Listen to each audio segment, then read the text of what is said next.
Papuri, pagpugay sa lahat ng viewers ng Radyo ng Bayan ang pagbabalik. Ngayon po ay araw ng Miyerkules, each Wednesday. Medyo sa na po tayo, buwan pa rin ng Mayo 2026. At siyempre ako naman yung lingkod, Marvy Santos, nagpupugay sa lahat nating mga viewers sa buong San Siluco.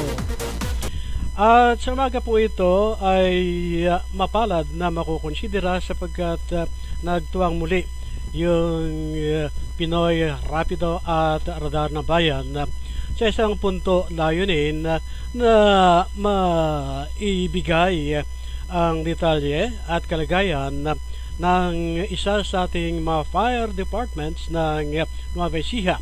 Ano po at iyan ay sa San Antonio, Nueva Ecija, Bureau of Fire San Antonio, Nueva Ecija. At dito ay kinumpirma namin yung estado lagay ng ating fire department po ron, ano yung kanila activities at nai-share naman nila yung kasalukuyan na nagaganap sa nasabing lokasyon. Kanya't maraming salamat sa ating pinakapunong pamatay sunog dyan sa San Antonio, Nueva Ecija. Pakinggan po natin, panoorin yung aming pakipagpanayam sa kanila. At siyempre, muli sa Pinoy Rapido at Radyo ng Bayan, nagsanib narito. Pakinggan, panoorin po natin.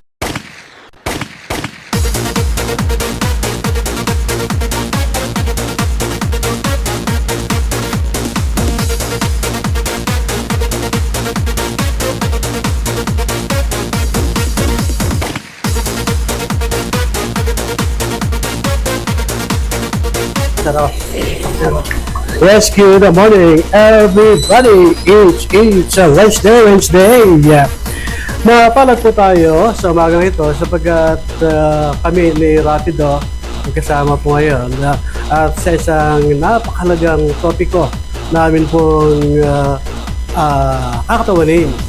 At ito ay may kaugnayan sa malaganap po ngayon sa kamanduman halos ay may usok, grass fire. Pero po naming topiko sa umagang ito. At siyempre, dalawang programa po ngayon ang papasok, ang Marvy Radar ng Bayan and then yung Pinoy Rapido na aking partner. Pero lagom po kami sa pagkakataong ito.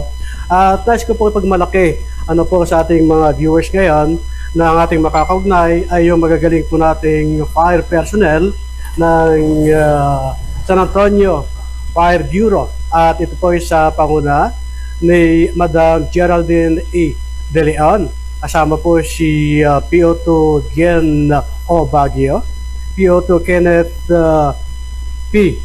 Hermosa, at si FO1 Mark Anthony De Erilla. Ayan, sila po yung ating mga kaugnay. At siyempre, ang aming pong topiko, binagit ko na po kanina, may kaugnayan sa malaganap na grass fire, baby. Ayun eh. At ngayon, napakihawakan po madam yung ating pong ayan. Ang unang tanong ko po madam, mga sirs, kumusta po ba yung estado ng sunog-sunog, grass fire dito sa ating municipality? Ngayong buwan po na to ay alam naman po na karamihan, Marso, simula ng Marso ay Fire Prevention Month po natin. Yes po. Opo, tinatawag tong Fire Prevention Month gawa ng sa talamak na lakas ng init po na nararanasan natin. Doon po nagkakaroon ng malawakang sunog tulad ng grass fire. Ngayon po. Dito po sa BFP San Antonio, sa dami po ng salawang ng San Antonio, sobrang dami po ng grass fire na reported. So, ang ating mga personnel naman po ay pag tumawag po ang isang tao na nanghihingi ng tulong, agad naman po tayong re-responde sa pamumuno po ng ating Municipal Fire Marshal, SFO4 Amado F. De La Cruz. Nagagampan naman po ng ating mga personnel ang kanilang mga tungkulin. Within 5 to 7 minutes responded sa reported 1070 naman po. Ayan, so talaga namang nagagampanan po natin lahat, Madam, Yes ibig ko po. sabihin. Okay po, Madam, sa mga insidente ganyan, mga ilan na po na itala po ba natin yung bilang nung nating narespondihan ng mga grass fire? Regarding po sa mga reported grass fire, sumatotal po nasa 10 po siguro sa loob na itong buwan na ito. Pero kung atin pong kukunin naman, upon po arrival sa scene, may mga first responder na po. Kami naman po ay aapula lang para hindi na gumapang pa. So, sa report po namin, ito po ay fire out upon arrival. So, hindi na po siya aakit sa taas pa. Ayun, so Opo. ibig sabihin, mabilis po ating Mabilis po ang, pagkaresponde. opo. Ayun. Kasi po meron din tayong tinatawag na first responder sa mga barangay. May tinetrain po sila. So, ayun po, pagdating namin, hindi na po malawak yung sunog. Kaya, naaapula po May agad. kaagapay po kayo. Opo, opo. Kaya Okay. maganda po yung meron tayong natitrain agad para hindi na po lumalawak yung sunog. Ayun. Hindi po ba nangyayari yung yung naubusan yung tubig? Pagkaraan ba na maubusan yung laman ng ating fire truck? Apo. Takbo agad? Ang ating pong fire truck ay ang laman po nito ay ilan sir? Ilang gallons? 500 gallons. 500 gallons po. So, pag po tumakbo ang fire truck, hindi po yan nawawalan ng tubig. Okay po. Mawawalan lang po ang tubig. Kaya napapansin niyo po yung mga interview. Tumakbo ay kayo truck, wala nang laman. Hindi po nila alam na pag bumuga, akala nila only tubig yung truck eh. Na po. Ang capacity po nito, kung bubuga ng normal na, yung hindi turret sir, gano'ng katagal? Siguro sir, ang itatagal po ng pag-discharge po ng tubig sa tangke ng aming fire truck po more or less po 5 minutes to 7. Depende po sa lakas po ng andar na makina dahil doon po nagbabase yung pressure niya sa silinyador. Ayun. So sa mga 10 incidents na grass fire, gaano po ang pinakamatagal at pinakamaluwang na ating narespondihan? Sa reported po dito sa San Antonio Fire Station po, ang pinakamatagal na at pinakamaluwang na responde ng San Antonio Fire Station po ay ang San Mariano sa Hacienda Marcelo. Yes, na ating tutumbukin mamaya. Ano po, at ngayon, total sir, binanggit mo na yung pinamakaluwang, madam, mga sirs. Aking unang tanong dyan sa grass fire dyan sa San Mariano, ano po ba yung outcome ng ating investigation po dyan? Ikaw yung investigator. Yeah. Edi yung Kung ano lang po yung ating, yung ating nakita, pagpunta natin doon sa location. Investigation natin. So, ang sasagot yung ating investigator, si Sir, ano sir, pangalan? O kahit sino na pwede sumagot. Pero si Sir, go ahead sir. Good morning po. FO1 Mark Anthony Erilla. Ang findings po natin doon, nag-start po siya sa may nagsiga po. Bonfire to grass fire po ang nangyari sa may Hacienda Marcelo. Ano po ibig sabihin ng bonfire? Yun sir, meron po nakita na nagsiga. Tapos po bigla pong kumalat kasi po kasalukuyan pong malakas po ang hangin nun. Kanya mabilis yung Kaya po pagkalat. mabilis na kumalat po yung grass fire natin. Ayan. Binanggit mo sir, may nakitang nagsiga. Identify ba natin sir yung nakita na yun? Bali, hindi po natin ma-identify ngayon. Pero, mayroon po tayong inimbitahan para po magsalaysay. Di na-imbitahan na po ninyo. Opo. Bali, on process po yung ating invitation doon sa nakasaksi. Okay. So, may first move na po pala kayo. Yes, sir. Hinggil Yes, sir. dyan. Tama po. So, timely, yung pagpunta namin dito, malalaman susunod na panahon. Ano po? Opo, yes sir. So, Tama. sir, sa pagpunta nyo riyan, binanggit po nyo na bonfire because of ng grass fire. Si Sir Baguio, paborito kong sumagot to eh. Sir, ano yung madinatnan nyo na habang kayo papunta ron, palabas o papasok doon sa area ng Marcelo Farm?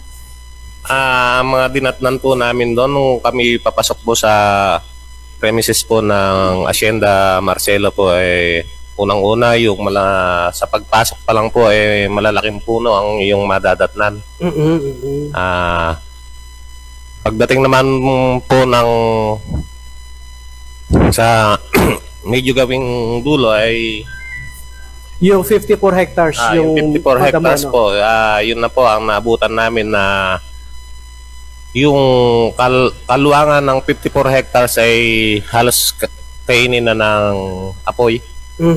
Then kung kami gabi ng pabalik na kami ng istasyon na gabi na po yon, sir. Nakita namin yung may magandang pusa na alamid ang tawag. Musang. Alamid. Oo. Anong kulay, sir? Yes, sir. Anong kulay, sir? Kulay dark. May black. May black. Marami. Magaganda po yung kulay nila. Yun. Tapos mga bayawak. Yun po, yung mga bayawak po, yung mga siguro galing po doon yon sa na-damage na tirahan nila kaya sila po ay naglilikasan. Pero binagit nyo kanina na habang kayo pabalik na rito, ibig sabihin, palisan kayo doon sa location na makita po nyo yung mga binabanggit yung wild animals? Yes, sir. Kasi po medyo ginabi na rin po kami noong time na yun. Yes po, yes po. So, ibig sabihin, yung lugar na yon lungga at pinamamahayan ng mga wild animals pala. Preserbado, ano po, sir? Yes, sir. So, ibig po sabihin, sir, yung lugar na yan ay talaga namang mapuno, di po ba, sir? Yes, sir. Sa entrada pa lang po, sa pagpasok pa lang po talaga, marami ng malalaking puno. Iba-ibang klaseng puno po ang mga nakatanim po ron. So, yes po. At kunang-kunang yung dalawa ng pahayag din hinggil dyan. Pagkatapos, papasok na yung aking partner, si Pinoy Rapido, si Double R. Sir, ano yung masasabi nyo sa naganap na grass fire dyan sa Marcelo Farm? Yun nga po sir, medyo nakakahinayang sa mga mga puno, halaman na doon ko lang din po kasi nakita yung mga ganong klaseng puno sa Hacienda Marcelo kaya nakakahinayang na masira. So, ang binabanggit po nyo, yung mga punong kahoy tulad ng Nara, Mahogany, Gemelina. Marami po. Sa pagkakalam po namin, 5,000 na puno po yan eh. At kapulsan pa yung nag-tree planting noon dyan. Hindi ko lang po sigurado kasi pero magaganda po yung puno din doon na nung ko lang din po nakita. So, sunog po yung mapuno talaga? Yung iba po. Okay. At yung wild animals po, pakidugtungan nga po nyo. Ayun nga po. Yung wild animals, yung bayawak po kasi na na namatay siya sa naganap na grass fire patay na nung nakakuha ng mga security guard. Yes. Kaya nakakahinayang din po rin yung mga wild animals. Totoo, sir, yan. Okay, si sir? Hello, good morning po ulit. Ang tumagal nga po pala yung sunog natin sa Marcelo. Nagpunta po kami doon alas 4. Yes po. So nayari po siya, sir, mga 8 na po halos. Ganun po katagal yung grass fire natin, sir. So nung umaga po, may nakita rin po ako doon na mga lawin. May nakita rin po lawin? ako. Opo, meron, sir, tama. Doon, sir, sa vicinity na yon. Opo, sir. Como siguro po nagka-grass fire, kaya po siya lumabas. Nabulabog? Opo, nabulabog, sir. Okay. Tama po. Yun lang naman po yung nakita ko sa may Hacienda Marcelo. Pero yung ambience po talaga ng Marcelo Farm ay napakaganda po, napakalamig po. Kaya sayang po kung mauulit pa po ang ganong grass fire. Hopefully, wag na, sir. At sana, tama sir, po, sir. yung investigation nyo sa dalawang na-invite, lumabas po sana yung totoo. Yes, sir. Para tama. hindi po pamarisa na iba, di po ba? Apo. Dahil taon-taon po, sabi po ni Doktora, nasusunog po Yes, talaga po. yun, sir. So, hopefully.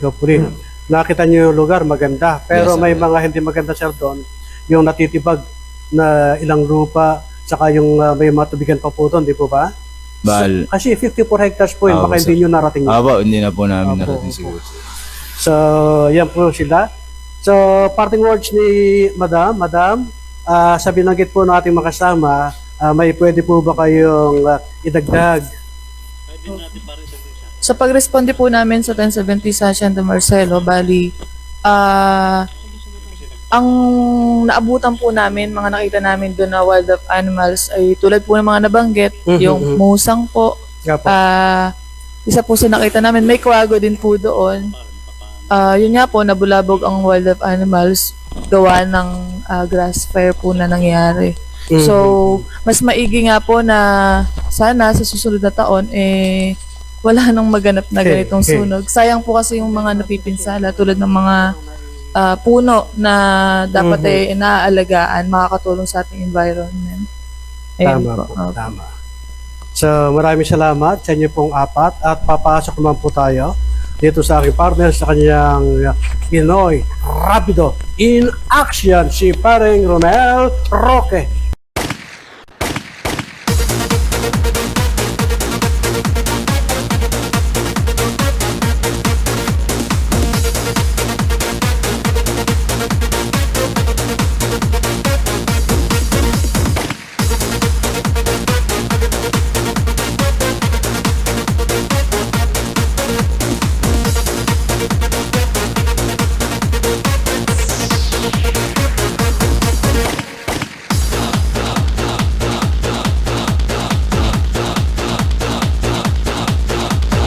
So, yan po ba yan inyong napanood, napakinggan ang aming naging topiko. Hinggil nga po sa grass fire from bonfire na sadlak sa grass fire ayon kay Sir. Pero maganda po rito kapag natutukan po nila at napalabas ang katotohanan na itong naimbitahan di umano di naman natin nakita mag-prosper po sana at mapalabas po sana ang katotohanan na kung ano talaga, kung ito ba ay talagang sinadya yung makasangkot involved dito, malaman at para mabigyan ng kaukulang kaso, o di po ba, arson po ang pinakamababa yan o di po ba. So ngayon, yung pong ganyang insidente talaga namang pinagtataka ng pamamahala ng Marcelo Farm sapagkat every years, 3 years di umano na po yan, yearly nasusunog yung lokasyon at ang sister rito, yung kanugnog na pagitan lang Tarondon hindi nasusunog na exempt. Ano po, ito lang Marcelo Farm, particular yung 54 hectares ang palagi ang nasusunog. Kaya tumasa po tayo sa pagtutok ng husto ng ating kagawaran ng pamatay sunog dyan sa bayan na mapalabasan nila hopefully ano po yung sangkot dito sa nasabing pagkasunog ng Marcelo Farm sapagkat pinatunayan din ng ating manakugnay na maraming puno at nasunog yung ilang puno. Ang mapuno na yan tree planting activity pa ng ating makapatid na Eagles sa pamumuno na Ginoong Nong Cecilio at ang ating provincial director ng Nueva Ecija ay si Colonel Hermino. Ayan. So, nakapanghinahayang. O di po ba? At yan naman sana maiwasan natin. So, congratulations sa lahat ng ating Bureau of Fire Departments na buong lalawigan sapagkat kabi-kabila po yung kanilang pagsugpo at pagpatay ano po dito sa grass fire na umalibukay sa buong lalawigan ng Nueva Ecija. Sa ngalan po ng aking partner, si R, si Pinoy Rapido. Ako naman yung pong lingkod, Marpi Santos, Diyos Mabalos. Magandang araw, bayan!